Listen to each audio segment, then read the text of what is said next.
Fixed deposit and recurring ডিপোজিটের মতন secure government স্কিমগুলো কিভাবে আমাদের লস করাচ্ছে, অ্যান্ড এটার সাথেই জানবো যে আমরা কেন শেয়ার মার্কেটে ইনভেস্ট করব। হ্যালো ফ্রেন্ডস, আমি অরিফ গাঙ্গুলি, ভেরি ওয়ার্ম ওয়েলকাম আপনাদের সবাইকে শেয়ার মার্কেটের সেকেন্ড সেশনে।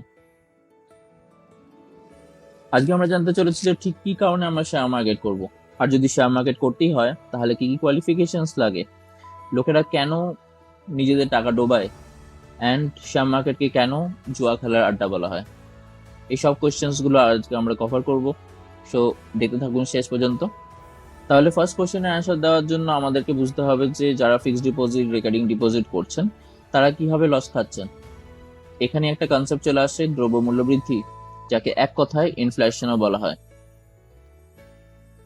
আমরা সবাই জানি যে আজকের দিনে দাঁড়িয়ে যে জিনিসটা আমরা পাচ্ছি, নেক্সট ইয়ার কিন্তু সেই জিনিসটা সেম দামে আমরা পাবো না, সেখান থেকে কিছু না কিছু হয়তো বেড়েই যাবে।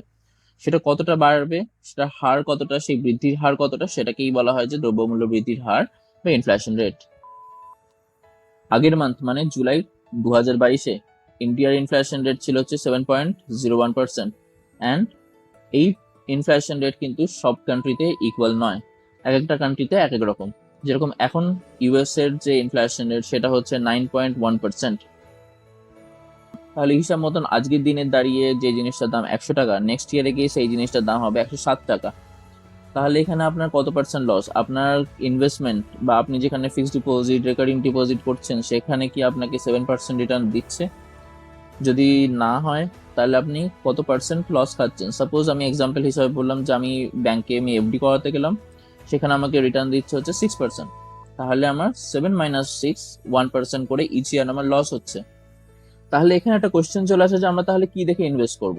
এবার থেকে আমরা রেট অফ রিটার্ন দেখে আমরা ইনভেস্ট করব না, আমরা ইনভেস্ট করব inflation adjusted rate of return দেখে।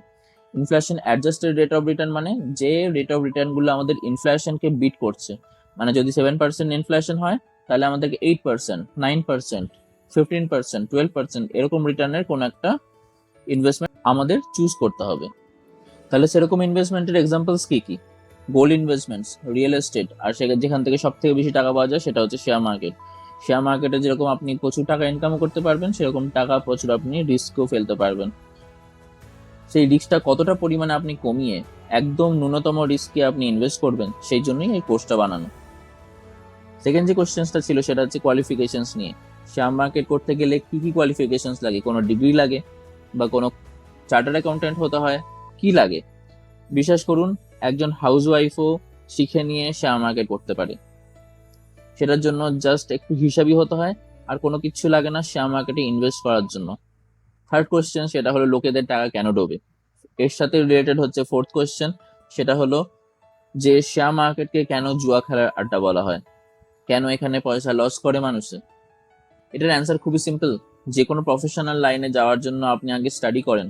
সো আমরা কোনো কিছু না স্টাডি করে, কোনো কিছু না পড়াশোনা করে যদি আমরা জাস্ট টাকা কামানোর জন্য শেয়ার মার্কেটে ইনভেস্ট করে দিই, বা আমরা যদি টাকা লাগিয়ে দিই কারোর, তাও আবার কারোর কথা শুনে, তাহলে সেটা কিন্তু একটা লস হবেই হবে। তবে মনে রাখবেন একটা কথা, যে আপনাকে ইনভেস্টর হতে হবে, ট্রেডার হলে কিন্তু চলবে না। এই কনসেপ্টে আরেকটা কথা বলি, যে লোকের টাকা কেন ডোবে। কারণ লোকেরা ম্যাক্সিমাম ট্রেডিং করে, বা লোকেদের কোনো নলেজ থাকে না। যারা কোনো কোম্পানি থেকে কল এলো, আপনি এই শেয়ারটা কিনে নিন, আপনার এই প্রফিট হয়ে যাবে, এগুলোকে একটা টিপ সেলিং বলা হয়। সো টিপ সেলিং, ট্রেডিং, এগুলোর শিকার আপনি হবেন না। ট্রেডিং করতে গেলে প্রচুর নলেজ দরকার হয়, প্রচুর পড়াশোনা লাগে, তাও যারা প্রফেশনাল ট্রেডার্স হয় তারাও ঠিক মতন করে ট্রেডিং করতে পারে না, তাদেরও লস হয়। সেই জন্য এখানে আমি সবাইকে কি রিকোয়েস্ট করি, সবাইকে আমি ইনভেস্টর হওয়ার রিকোয়েস্ট করি। যে ইনভেস্টর মানে কি? ইনভেস্টর মানে হচ্ছে কোনো বিজনেসে আমার টাকাটা ইনভেস্ট আমি করে দিচ্ছি। টিসিএস, এইচডিএফসি ব্যাংক, এত ভালো ভালো কোম্পানি আছে, আমরা বলতে পারি না যে আজকে আমি ইনভেস্ট করলাম কালকে আমাদের কোম্পানি উঠে যাবে, রাইট? সো আমরা কোনো একটা বিজনেসে ইনভেস্ট করছি, আমরা কোনো প্রাইস দেখে সেটার ব্যাপারে আমরা ট্রেডিং করছি না। আশা করি এই ভিডিওটা আপনাদের কাছে ইউজফুল অ্যান্ড খুবই ক্লিয়ার যে আপনারা শেয়ার মার্কেটে ইনভেস্ট কেন করবেন। ইনফ্লেশনকে নিয়ে যদি কোনো ডিটেলস ভিডিও আপনারা চান তাহলে আপনারা কমেন্ট সেকশনে লিখতে পারেন, আমি ওটার ব্যাপারে একটা কনসেপচুয়ালি একটা ভিডিও আনবো।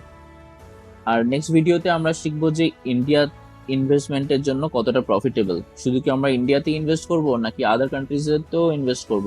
ইউএসএ তে ইনভেস্ট করব, কারণ ইউএসএ প্রচুর বড় বড় কোম্পানিজ আছে, আপনারা নাম শুনে থাকবেন, গুগল, মাইক্রোসফট, টেসলা। ওখানেই সব রেজিস্টার্ড আছে। আমরা কিন্তু এই কোম্পানিগুলো কিন্তু আমরা ইন্ডিয়াতে খুঁজে পাবো না। এখানেই ক্লোজ করছি সেশনটা, দেখা হবে নেক্সট ভিডিওতে। ততক্ষণের জন্য ভালো থাকবেন। Happy investing.